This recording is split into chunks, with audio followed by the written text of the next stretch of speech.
अब मेरी बात सुनो भाई, ध्यान दो। हमारे पास क्या है, 3 concentric conducting shells, 3 concentric conducting shells हैं, radius A B C successively. Clear है इतनी बात? अब हमने क्या करा, सबसे अंदर वाले शेल को आउटर वाले शेल के साथ ज्वाइन कर दिया। ये देखो, अंदर वाला शेल आउटर वाले के साथ ज्वाइंट है। क्लियर है भाई? बाय कंडक्टिंग वायर, ठीक।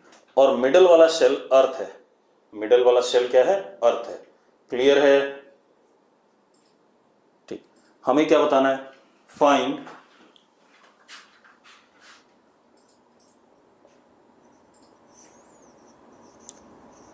इक्विवेलेंट कैपेसिटेंस, सिस्टम की इक्विवेलेंट कैपेसिटेंस। ठीक है भाई?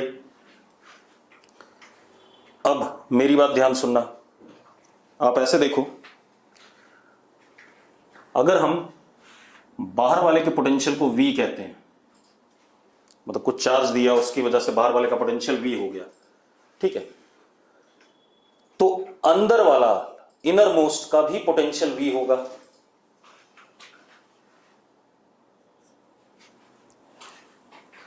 अब मैं बता देता हूं क्यों। क्योंकि दोनों कंडक्टिंग वायर से ज्वाइंट हैं, तो दोनों में चार्ज एक्सचेंज होता रहेगा जब तक दोनों का पोटेंशियल क्या नहीं हो जाता, सेम नहीं हो जाता। तो अगर आपके पास 2 कंडक्टिंग शेल हैं या कंडक्टिंग स्फीयर्स हैं, उन दोनों को आपने ज्वाइन कर दिया कंडक्टिंग वायर से, ठीक है इतनी बात, तो इन एक्चुअल प्रैक्टिस जब तक उनका पोटेंशियल सेम नहीं हो जाता तब तक उन पे चार्ज क्या होता रहेगा, एक्सचेंज होता रहेगा। क्लियर है? ठीक है। अब जो मिडल वाला है उसका पोटेंशियल क्या है? 0, क्योंकि वो तो अर्थ है। मिडल वाले का पोटेंशियल क्या है? 0, क्योंकि वो क्या है? अर्थ है। ठीक है। अब आप एक चीज देखो,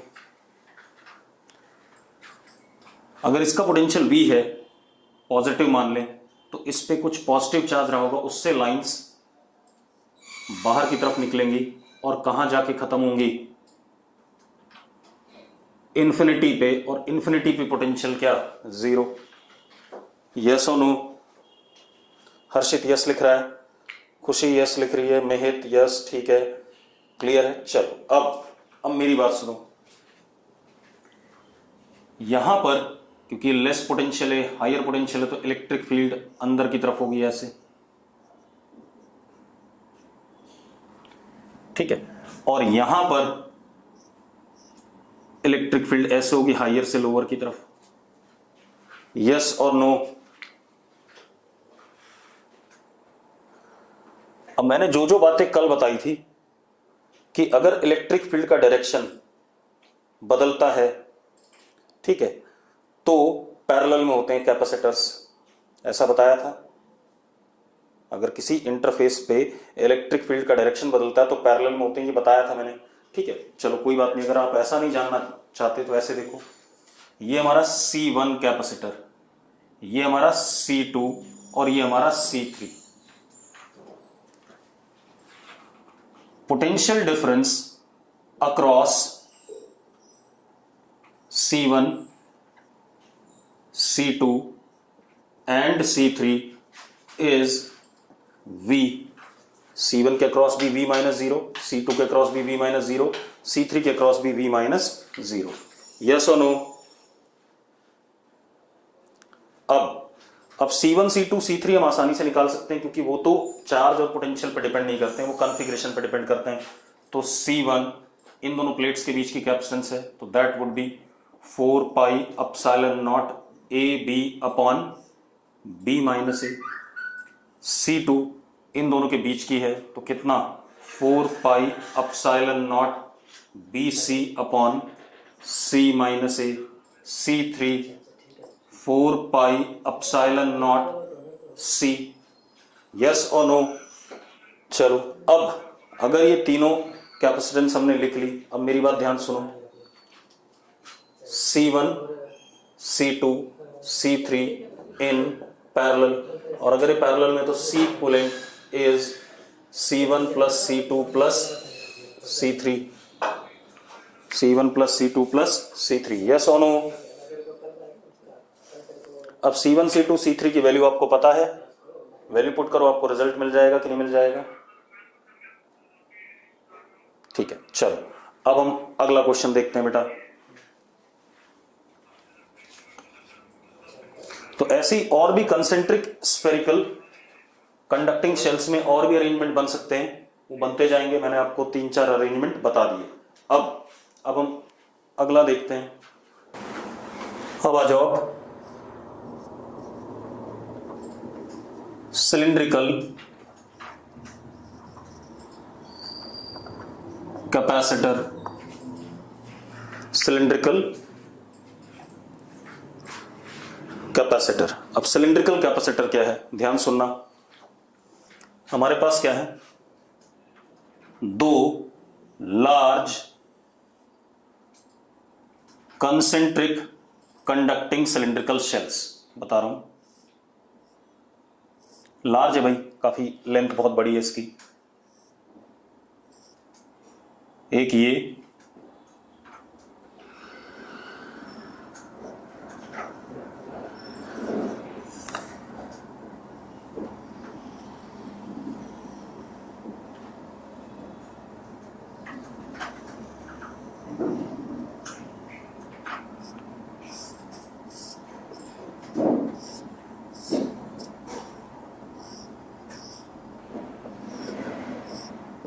एक ही है।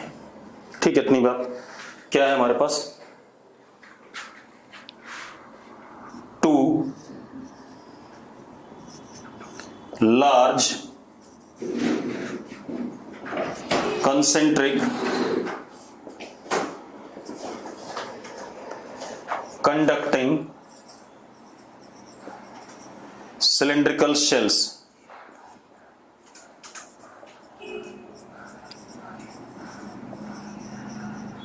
ये भाई हमारे पास, ठीक है, इतनी बात। Two large concentric conducting cylindrical shells. ठीक है, अब मतलब अगर हम ऐसे ध्यान दें, इसका मतलब क्या हुआ,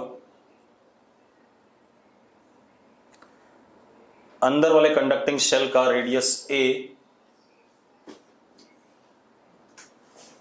बाहर वाले का b, और लेंथ इसकी l is much greater than a, या l is much greater than b। ठीक है भाई, इसका मतलब ये हुआ।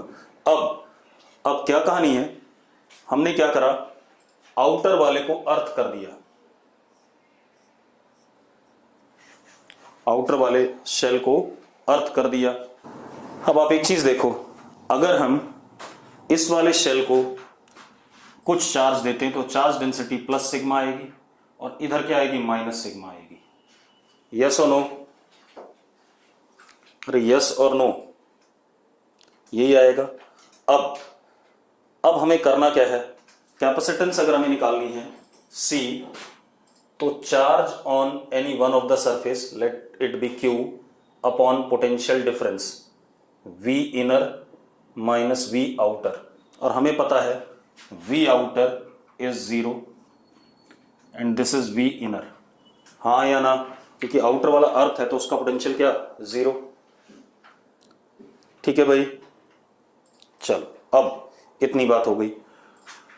हमें इनर वाले का क्या निकालना है, पोटेंशियल निकालना है, यानी कि हमें क्या निकालना है, C is equal to Q upon VI, यही निकालना है। उसके लिए हम क्या करते हैं, इलेक्ट्रिक फील्ड निकालते हैं at R distance from the axis. ठीक है, अब कितने लोगों को फॉर्मूला पता है, इलेक्ट्रिक फील्ड कितना होगा भाई? चलो मैं दोबारा से बता देता हूं। आपके पास एक इनफाइनाइट कंडक्टिंग सिलेंडर है, charge density plus sigma, R दूरी पर आप इलेक्ट्रिक फील्ड निकालना चाहते हो, तो आप क्या बना दो, गॉसियन सरफेस बना दो।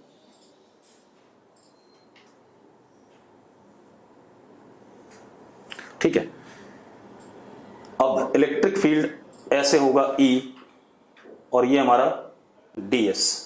बाकी जगह यहां पर E और DS के बीच में एंगल 90 डिग्री होगा, ये हम पढ़ चुके हैं पहले पिछले चैप्टर में। अरे पढ़ चुके हैं कि नहीं पढ़ चुके हैं?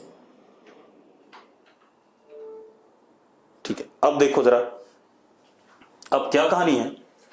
E फिक्स होगा R दूरी पर, तो E और ये surface area, curve surface area कितना, 2 पाई, इसकी लेंथ क्या ले लेते हैं, L ले लेते हैं, 2 pi R L is equal to Q enclose. Q enclose is what, sigma into ये वाला एरिया बेटा, क्योंकि इस सरफेस पे है, इस सरफेस पे तो कितना 2 pi A into L upon epsilon naught. जरा देखो 2 पाई L कट गया, E comes out to be sigma A upon epsilon naught small r। यही आएगा कि नहीं आएगा? और बेटा फॉर्मूले याद होने चाहिए। अब आप कैपेसिटर वाले चैप्टर में अगर कहीं पर आपको इलेक्ट्रिक फील्ड निकालनी पड़ी तो आप अगर निकालोगे तो अपना एक आधा मिनट खराब करोगे। ठीक है, तो जो इलेक्ट्रोस्टैट में फॉर्मूले कराए थे वो याद होने चाहिए। तो electric field is now, E कितना है, this E is sigma A upon epsilon naught r। अब अगर हमें पोटेंशियल डिफरेंस चाहिए VI माइनस 0, तो VI हो गया, that is E dot dr, E dot dr minus sign के साथ। चलो हम ऐसा कर लें, final minus initial is equal to minus E dot dr, यही होता था, dV is equal to minus E dot dr। Yes और नो? अब लिमिट कहां से कहां तक, पोटेंशियल डिफरेंस इस जगह से और इस प्लेट के बीच में चाहिए, तो कितना हो गया जरा बताना, A से लेके B तक, रेडियस A से लेके B तक। VO क्या है, 0, तो minus VI is equal to minus E is sigma A upon epsilon naught R into dr, A से B, और ये माइनस माइनस कट गया, कट गया कि नहीं कट गया भाई? अब जरा सॉल्व कर लो भाई, देखो जरा क्या आ रहा है, VI comes out to be sigma A upon epsilon not, ये तो कांस्टेंट बाहर आ जाएगा, लॉग B अपॉन A, ये आ गया। अब यहां पुट कर दें इस वैल्यू को, कर दें बेटा या नहीं? चलो कर देते हैं।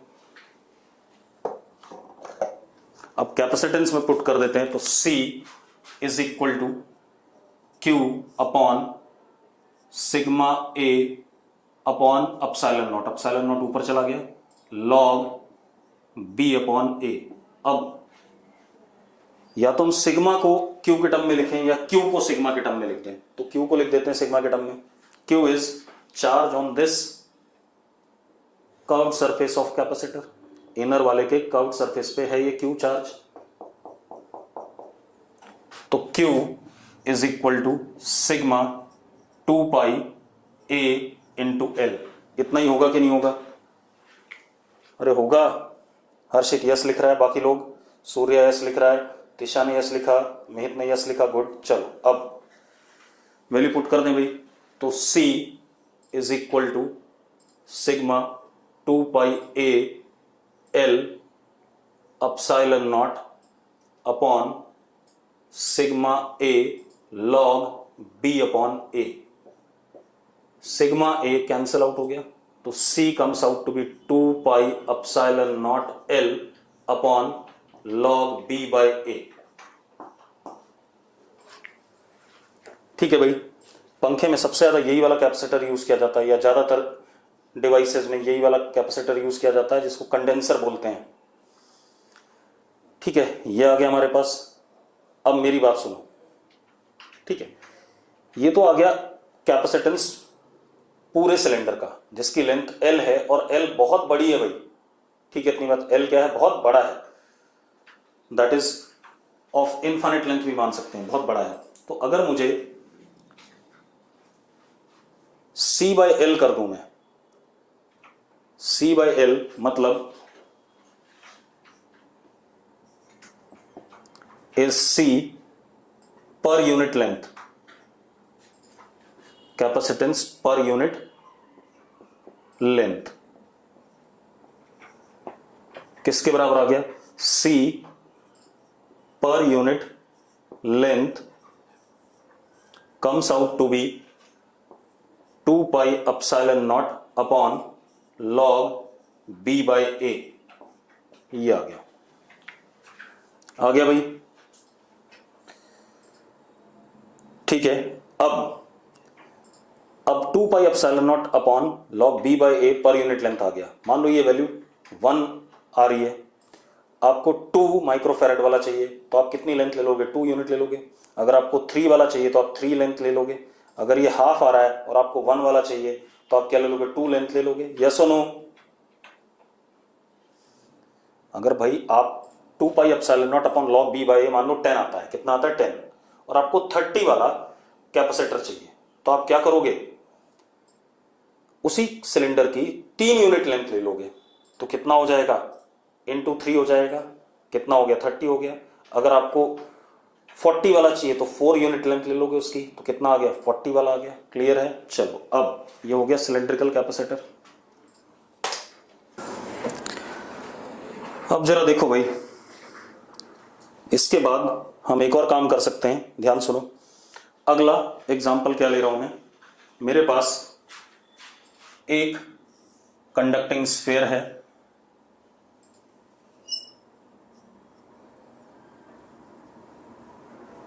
ए रेडियस का, और इसके सेंटर से डी डिस्टेंस पे दूसरा कंडक्टिंग स्फीयर है,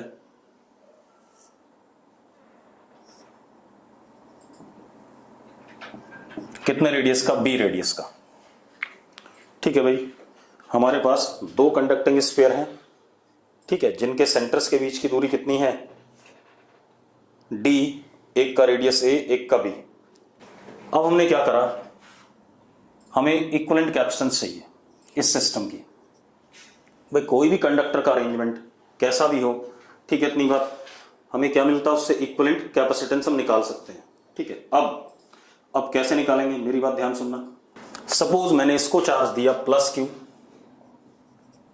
और इसको माइनस क्यू, ऐसे ही मेरी मर्जी, क्योंकि capacitance does not depend upon charges and potential difference, depends only on what, arrangement. ठीक है, अब हाँ बराबर जरूर देने पड़ेंगे और अपोजिट नेचर के देने पड़ेंगे, क्योंकि 2 प्लेट्स मान रहे हैं मैंने। अब आप एक चीज देखो,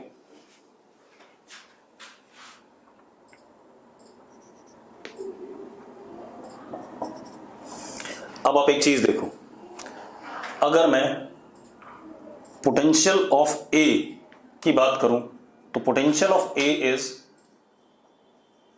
के क्यू अपॉन ए, और इसकी वजह से भी होगा क्योंकि ये एक क्या कहते हैं, कंडक्टिंग स्फीयर है, तो और चार्ज इसके सरफेस पे है, तो इसकी वजह से डी दूरी पे पोटेंशियल कितना, माइनस के क्यू अपॉन डी। इतनी बात समझ में आती है तो यस लिखो फटाफट। कंडक्टिंग स्फीयर में जो अंदर पोटेंशियल होता है वही उसकी पूरी बॉडी के अंदर होता है और सरफेस पे भी होता है। ठीक है, अब इसी तरीके से पोटेंशियल ऑफ बी अगर हम बात करें सेंटर का, तो कितना, माइनस के क्यू अपॉन बी प्लस के क्यू अपॉन डी। हाँ या ना? अब मेरी बात सुनो, अब क्या कहानी है, हमें इक्विवेलेंट कैपेसिटेंस का फॉर्मूला क्या पता है, C equivalent is charge upon potential difference. तो अब सबसे पहले हम पोटेंशियल डिफरेंस निकाल लें, V A minus V B, तो delta V is equal to, जरा दोनों को सब्ट्रैक्ट करो, कितना आ रहा है, 1/4 पाई एप्सिलॉन नॉट क्यू, ये कॉमन आ गया, बचा क्या, 1/a plus 1/b minus 2/d। ये आ रहा है पोटेंशियल डिफरेंस, चेक कर लो भाई, सब्ट्रैक्ट करके यही आ रहा है, यस और नो? अब वैल्यू पुट कर दें कैपेसिटेंस में। ठीक है, इतनी बात। अब जरा देखो, C is equal to Q upon 4 pi epsilon naught 1/a plus 1/b minus 2/d। Q से Q कट गया, C comes out to be 4 pi epsilon naught 1/a plus 1/b minus 2/d। हाँ या ना? ठीक है, तो सिंपल सी कहानी हो गई।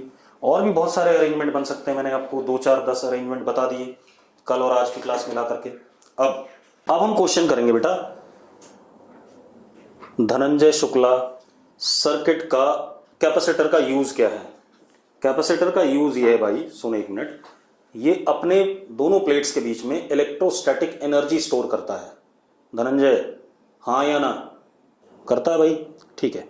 अब एनर्जी स्टोर करता है पोटेंशियल एनर्जी की फॉर्म में, ठीक है। बाद में उसी एनर्जी को हम क्या कर सकते हैं, यूटिलाइज कर सकते हैं in form of what, kinetic energy या किसी यूजफुल वर्क के लिए। अरे ठीक है, दूसरी चीज और अच्छा बता देता हूं मैं तुझे। तूने अपने डेस्कटॉप के नीचे वो देखा होगा, क्या कहते हैं, यूपीएस होता है भाई, डेस्कटॉप के नीचे यूपीएस होता है। कभी यूपीएस को खोल लेना भाई, अगर समय मिले तो। उसको जब खोलोगे तो उसमें आपको एक डंडी मिलेगी और डंडी के ऊपर कॉपर की खूब सारी प्लेट्स लगी होंगी पैरेलल में, ठीक है। वो पैरेलल प्लेट कैपेसिटर का ही अरेंजमेंट होता है, ठीक है। जब लाइट होती है तो वो एनर्जी क्या करता है, स्टोर करता है, और जब लाइट चली जाती है तो वही एनर्जी रिवर्ट बैक होकर के इलेक्ट्रिकल एनर्जी के फॉर्मेट में आपके कंप्यूटर को शट डाउन होने से रोकती है। अरे क्लियर है? सेम फोन में भी होता है भाई, कैपेसिटिव बैटरी होती है, ठीक है। अब तो खैर कैपेसिटिव बैटरी का समय खत्म हो गया है, अब दूसरे टाइप की बैटरीज आ रही, लेकिन पहले जब फोन होते थे तो उनमें कैपेसिटिव बैटरी होती थी, ठीक है। जब चार्ज करते थे एनर्जी स्टोर होती थी, जब यूज करते थे तो वही एनर्जी क्या होती थी, यूटिलाइज होती थी, ठीक। अब क्या कहानी बेटा, अब इसके बाद आगे देखते हैं। अब हम सर्किट वाले सवाल करेंगे कि कैसे चार्ज को स्टोर कर रहा है कैपेसिटर, ठीक है। इतनी बात मैंने सिंगल कैपेसिटर में चार्ज स्टोरेज आपको पढ़ाया कि नहीं पढ़ाया है? स्टेडी स्टेट तक मैंने सिंगल कैपेसिटर की चार्जिंग आपको पढ़ाई है कि नहीं पढ़ाई है? जब सिंगल कैपेसिटर अनचार्ज था, उसको बैटरी से कनेक्ट करा तो उसके ऊपर चार्ज आया था C into E. E is potential difference across the battery, maximum यही आया था, उसके बाद फर्दर और नहीं आ सकता था, यही बात बोली थी मैंने। और जो मैक्सिमम चार्ज आया था उसी को हम क्या कहते थे, स्टेडी स्टेट, क्योंकि अब और चार्ज नहीं आ पा रहा है, करंट फ्लो क्या हो गया, 0 हो गया। यस और नो? ठीक है, चलो अब हम सर्किट के सवाल करेंगे, लेकिन मैंने कहा था इस चैप्टर में हम सिर्फ डील करेंगे स्टेडी स्टेट को, यानी कि जितना फाइनल चार्ज आना है उसकी बात करेंगे। और अगले चैप्टर में जब हम करंट इलेक्ट्रिसिटी पढ़ेंगे तो हम ट्रांजिएंट स्टेट की बात करेंगे। मैं दोबारा एक बार समझा देता हूं सिंगल कैपेसिटर को चार्ज करने का कहानी। Uncharged capacitor connected to battery.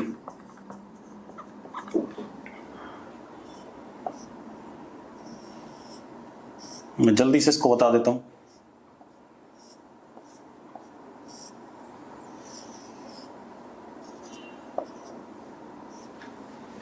अब देखो, ये बता चुका हूं, मैं दोबारा बता रहा हूं, ध्यान सुनो। अच्छा, वो कह रहा है, हर्षित का सवाल ये है कि पॉजिटिव वाला ही चार्ज क्यों लेते हैं, तो तू एक काम करना, नेगेटिव वाला ले लेना, तो पोटेंशियल डिफरेंस भी तुझे दूसरी साइड से निकालना पड़ेगा, वो भी नेगेटिव आ जाएगा, नेगेटिव अपॉन नेगेटिव कट के फिर सिर्फ सेम रिजल्ट आ जाएगा भाई। ठीक है हर्षित? ठीक है, हर चीज का अपना लॉजिक होता है यार, क्यों परेशान हो उसके लिए। अब क्या कहानी है, ये अनचार्ज था, अब इस पे कोई चार्ज नहीं है कैपेसिटर पे, तो स्विच बंद करा, टाइम 0 पे चार्ज ऑन कैपेसिटर 0, तो potential difference across capacitor is 0। Yes और नो? क्योंकि potential difference Q by C होता है। ठीक है, अब एज टाइम पासेस, जैसे जैसे टाइम बढ़ रहा है, इस पे प्लस Q, इस पे माइनस Q, तो VC इंक्रीजेस। VC बढ़ रहा है कि नहीं बढ़ रहा है, हाँ या ना? ठीक है,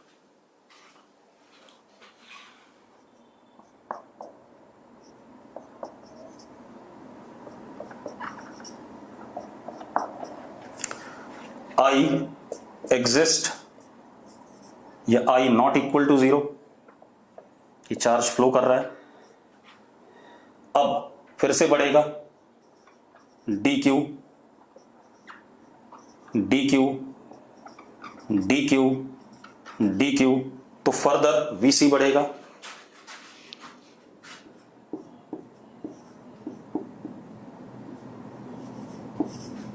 बढ़ता जाएगा, हाँ या ना? ठीक है, ये हमारी हो गई कौन सी स्टेट? इसमें Q बढ़ रहा है, I 0 नहीं है, Vc बढ़ रहा है, तो इसको हम कहते हैं ट्रांजिएंट स्टेट। हर चीज समय पे डिपेंड कर रही है। लेकिन finally when Vc is equal to E, Vc is equal to E, that is Q maximum upon C is equal to E, क्योंकि potential difference across capacitor is what? Charge upon capacitance. ठीक है, तो Q maximum is CE। Now क्योंकि potential difference 0 हो गया इस plate और इस प्लेट के बीच में, now flow of charge stops, I is equal to 0। भाई जब rate of flow of charge ही नहीं है तो करंट क्या हो जाएगा? 0 हो जाएगा। Q मैक्सिमम हो गया और Vc क्या हो गया? E हो गया। इसको कहते हैं स्टेडी स्टेट। क्या कहते हैं? स्टेडी स्टेट कहते हैं। We are concerned with steady state in this chapter. Clear है? अब थोड़ा बातें और भी बताई थी मैंने, ये भी बताया था, work done by battery is total charge Q maximum into what? Potential difference. यही वर्क डन था बैटरी का। अब एक काम और, C into E square, Q की वैल्यू C, तो C इंटू ई स्क्वायर, ये वर्क डन बाय बैटरी हो गया। ठीक है, अब दूसरा, energy stored in capacitor during this charging is, मैं सीधे लिख रहा हूं, हाफ CE स्क्वायर। अरे फॉर्मूला है हमारे पास, ठीक है, हमने निकाला हुआ है। ठीक, अब आधी एनर्जी का क्या हो गया? लॉस हो गया। मुझे इस चैप्टर में जो भी सवाल करने हैं सर्किट वाले, वो कौन से करने हैं? जो स्टेडी स्टेट से डील करेंगे हम। क्लियर है इतनी बात? अरे क्लियर है? अब देखो भाई, जैसे ही उसे बोलो वो भाग जाता है हमेशा। अब हम सर्किट वाले सवाल करेंगे कैपेसिटर के। अब देखो भाई, और सर्किट में जो भी हम एनालिसिस करेंगे किसके लिए करेंगे? स्टेडी स्टेट के लिए। ठीक है, इतनी बात। चलो अब देखो भाई, क्वेश्चन देखो, हमारे पास क्वेश्चन क्या है? एक बैटरी,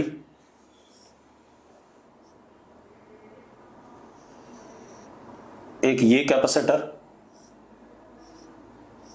एक ये दूसरी बैटरी और एक ये कैपेसिटर और ये स्विच।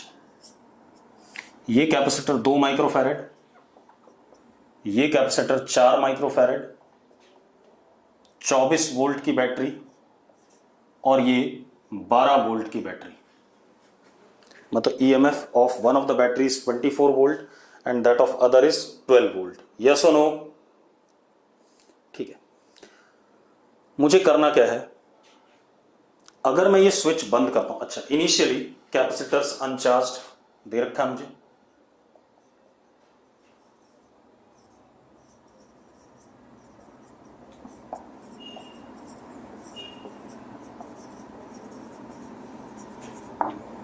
ठीक है, इनिशियली कैपेसिटर्स अनचार्ज्ड।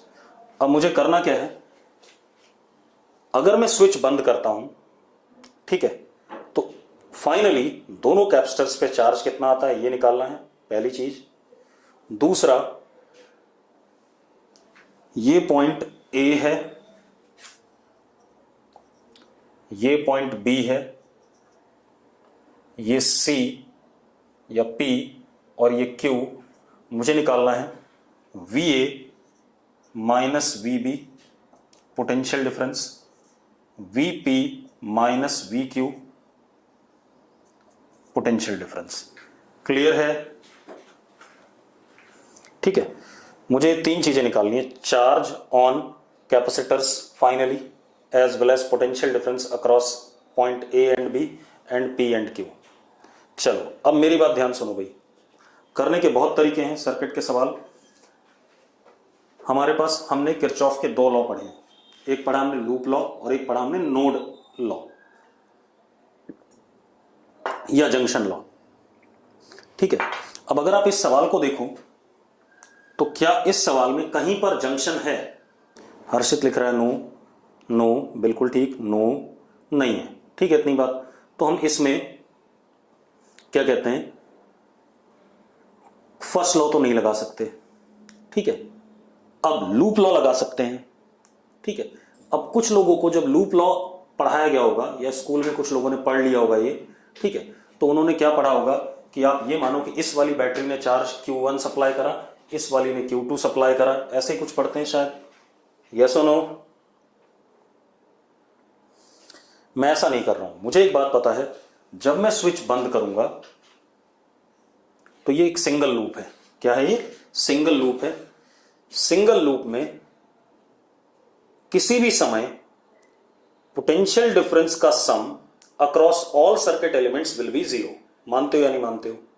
ठीक है, अब दूसरी चीज, तो अगर किसी भी समय पोटेंशियल डिफरेंस का सम जीरो है सारे सर्किट एलिमेंट्स के अक्रॉस, तो हम ये भी कह सकते हैं कि भाई स्टेडी स्टेट में भी पोटेंशियल डिफरेंस का सम जीरो ही है अक्रॉस ऑल सर्किट एलिमेंट्स। अरे यस और नो? ठीक है, तो मैंने मान लिया स्टेडी स्टेट में, देखो ये थोड़ा सा डोमिनेटिंग बैटरी है, ये डोमिनेट नहीं करे क्योंकि 24 वोल्ट है और ये 12 वोल्ट है। इधर से पॉजिटिव चार्ज निकलेगा, इधर से निकलेगा, तो नेट इधर से ही जाएगा क्योंकि ये ज्यादा बड़ी बैटरी है। तो मैंने मान लिया नेट चार्ज प्लस क्यू जा रहा है सर्किट में, यहां प्लस क्यू आया, यहां इंड्यूस माइनस क्यू हुआ, तो यहां से प्लस क्यू निकला, वो बैटरी के थ्रू होते हुए यहां प्लस क्यू आया,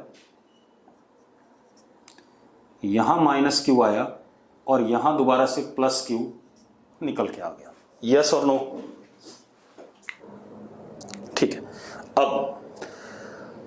अब क्या कहानी है? अब हमारे पास क्या है, अब अगर मैं लूप लॉ चलाता हूं, स्टेडी स्टेट में बनाया मैंने चार्जेस, किस में बनाया? स्टेडी स्टेट में। ठीक है, इतनी बात। अब मैं लूप लॉ चला रहा हूं, ध्यान सुनना। उसी लूप लॉ को हम केवीएल भी कहते हैं बेटा, Kirchhoff's voltage law.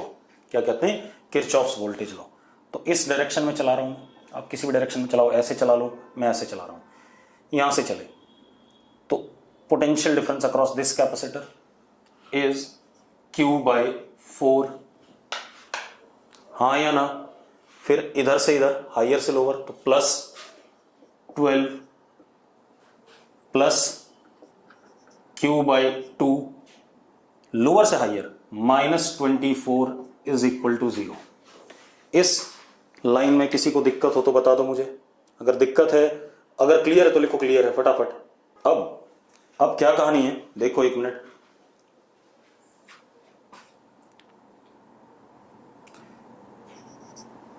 (3Q/4) is equal to what?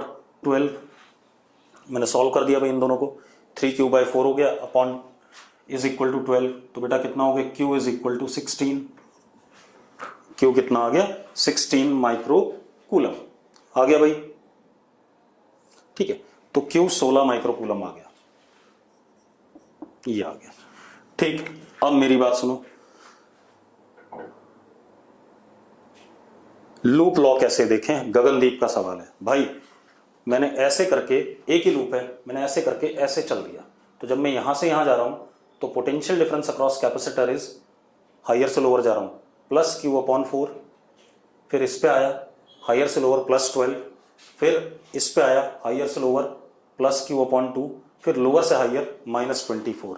ठीक है Gagandeep, is equal to 0। Gagandeep ठीक, अब Q आ गया। अब आपको क्या बताना है? VA minus VB। तो अगर आप A से B जा रहे हैं बेटा, तो ध्यान से देखो, हायर से लोअर जा रहे हैं, तो पोटेंशियल डिफरेंस इज +Q/4, यानी कि कितना बेटा? 16/4, कितना? 4 वोल्ट्स। अगर आप P से Q आ रहे हैं, VP माइनस VQ, तो दैट इज +Q/2, तो 16 अपॉन कितना 2 कितना बेटा 8 वोल्ट। यस और नो। चलो अब ये क्वेश्चन हो गया हमारा स्टडी स्टेट में, हमने इसको एनालाइज कर लिया। अब आगे बात करते हैं बेटा, अगला क्वेश्चन देखते हैं। अगला क्वेश्चन देखो बेटा,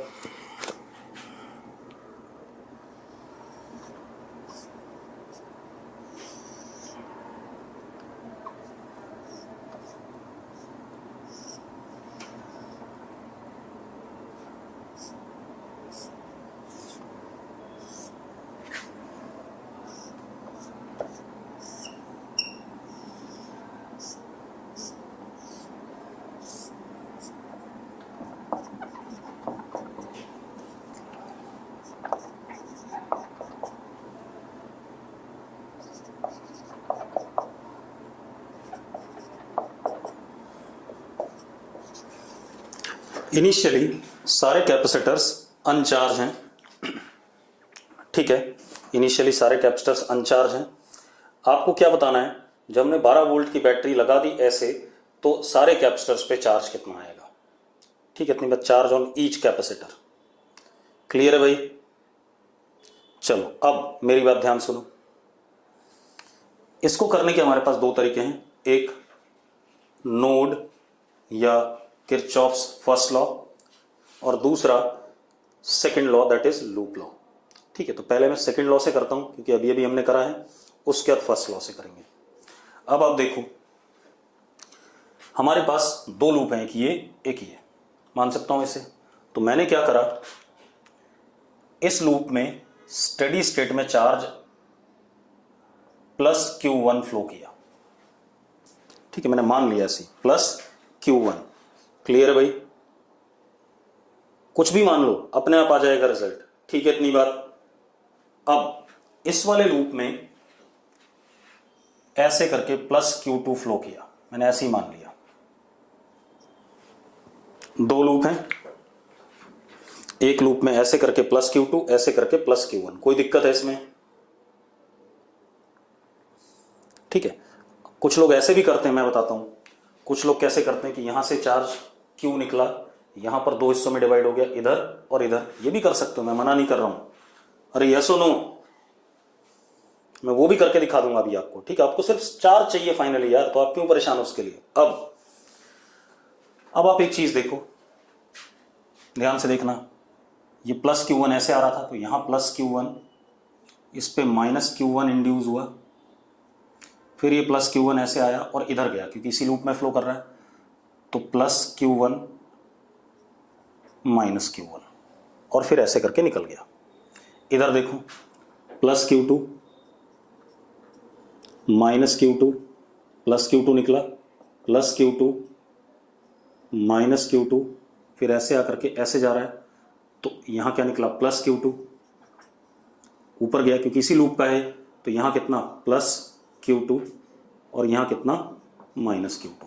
अगर इस अरेंजमेंट में कोई समस्या नहीं है तो यस लिखो फटाफट। किसी को समस्या नहीं है, बहुत बढ़िया, ठीक है। अब आप क्या करो, अब हम क्या करते हैं, लूप लॉ चला देते हैं एक बार इस वाले लूप में, और एक बार कहीं भी चला लो, बाहर भी चला सकते हो आप, ठीक है भाई। दो वेरिएबल हैं Q1 और Q2, आपको दो बार लूप चलाना है बस, ठीक है। कहीं भी चला लो। तो मैंने क्या करा, एक बार बाहर चलाया बेटा, बाहर ऐसे। तो यहां से चल रहा हूं तो कितना आ गया, Q1/2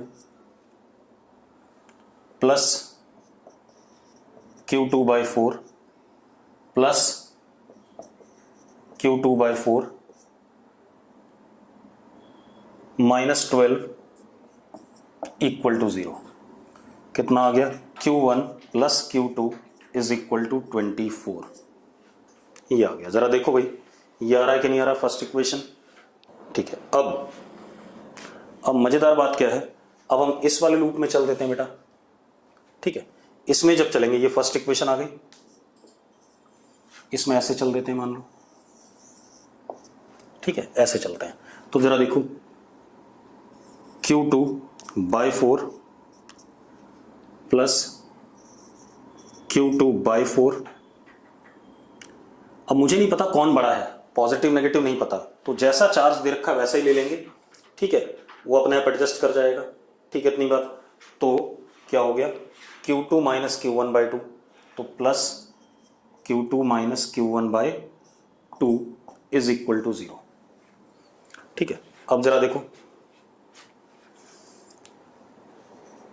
Q2/2 plus Q2/2 minus Q1/2 is equal to 0, यानी कि Q2 is equal to Q1/2। Second equation बन गई कि नहीं बन गई भाई? अरे बन गई। ठीक है, अब अगर ये सेकंड इक्वेशन बन गई, अब हम फर्स्ट और सेकंड को सॉल्व कर लेते हैं भाई। तो हम क्या करते हैं, Q1 की वैल्यू 2Q2 डाल देते हैं यहां पर। तो Q2 comes out to be what, 8 microcoulomb, और Q1 is equal to what, 16 microcoulomb.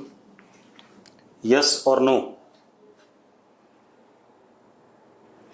ठीक है, अब जरा देखो, एक मिनट, अब आपको सब कुछ दिख रहा है।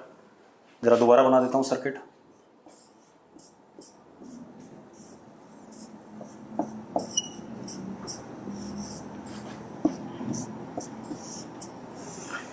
इस पे चार्ज Q1 मतलब प्लस 16 माइनस 16, इस पे कितना, प्लस 8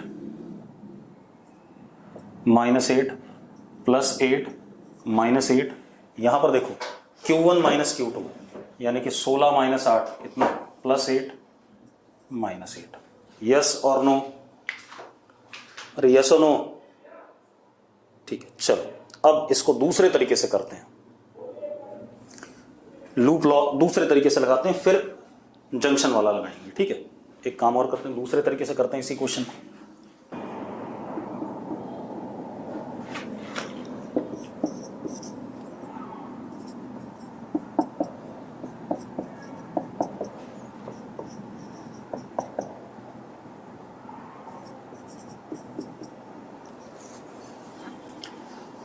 अब एक बार दूसरे तरीके से लगाते हैं। मान लो यहां से चार्ज आया प्लस Q, तो यहां प्लस Q माइनस Q, यहां प्लस Q। अब ये यहां जंक्शन आ गया, यहां पर चार्ज दो हिस्सों में डिवाइड होगा, बराबर होगा या नहीं होगा मुझे नहीं पता। तो मैंने मान लिया यहां गया प्लस Q1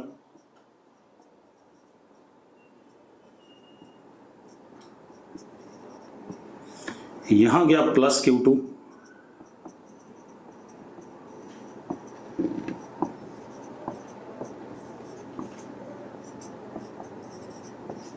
और फिर से Q2 प्लस Q1 मिलके क्या आ गया, Q आ गया, क्योंकि यही दो हिस्सों में टूटा था। जरा मुझे बताना मैंने जो बनाया सही बनाया है? हर्षित यस लिख रहा है। फिर से हम क्या कर सकते हैं, लूप लॉ चला सकते हैं। एक बार बाहर चला देते हैं, बाहर चलाते हैं तो देखो जरा, Q/2 plus Q/2 plus Q2/4 plus Q2/4 minus 12 equal to 0, तो मतलब कितना, 12।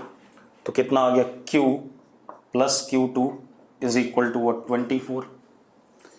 Q को क्या लिख सकता हूं, जरा देखो, यहां से Q आया, दो हिस्सों में डिवाइड होता, incoming charge at the junction is equal to outgoing, तो Q can be written as Q1 plus Q2।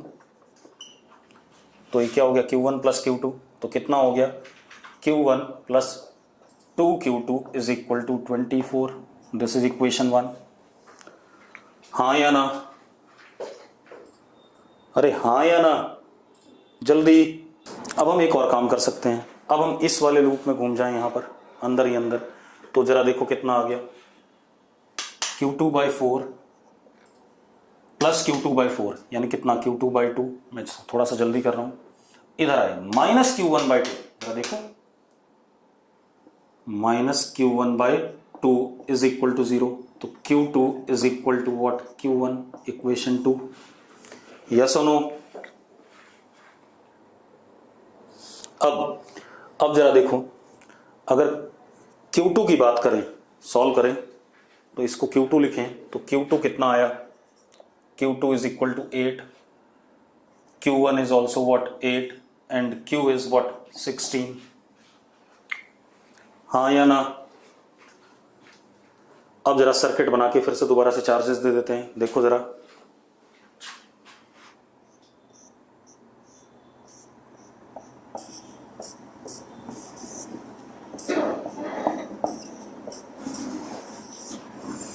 यहां पर क्या था, Q था +16 -16, यहां पर क्या था +Q1 तो +8 -8, यहां क्या था +Q2 +8 -8 +Q2 +8 -8। जरा एक बात बताना, सेम रिजल्ट आया कि नहीं आया? अरे सेम रिजल्ट आया कि नहीं आया? ठीक है, तो सॉल्व किसी भी तरीके से करो यार, उससे कोई फर्क पड़ने वाला नहीं है। आप लूप लॉ सही से लगाओ, ठीक है, मतलब जो आपका बेसिक है उसको सही से यूज करो। अब इसी क्वेश्चन को हम अब किरचॉफ्स फर्स्ट लॉ से करते हैं, ठीक है, जिसको हम केसीएल भी कहते हैं, ठीक है, किरचॉफ्स करंट लॉ भी कहते हैं। जैसे लूप लॉ को हम केवीएल कहते हैं, किरचॉफ्स वोल्टेज लॉ, इसी तरीके से फर्स्ट लॉ को हम केसीएल कहते हैं, किरचॉफ्स करंट लॉ। इसी सेम क्वेश्चन को करते हैं। अब जरा देखो, अब कोई बोल रहा है कौन सा मेथड बेस्ट होता है? भाई सवाल पे डिपेंड करता है कौन सा मेथड बेस्ट होता है, ठीक है, इतनी बात। वो सवाल देख के जब प्रैक्टिस करोगे तो आपको पता चल जाएगा कौन सा मेथड कौन से सवाल में लगाना है, ठीक है। चलो इस मेथड को अभी नहीं करेंगे क्योंकि टाइम हो रहा है, हो नहीं पाएगा, तो कल करेंगे किरचॉफ्स करंट लॉ को, ठीक है, केसीएल को। इसी सवाल को यहीं से स्टार्ट करेंगे, ठीक है। चलो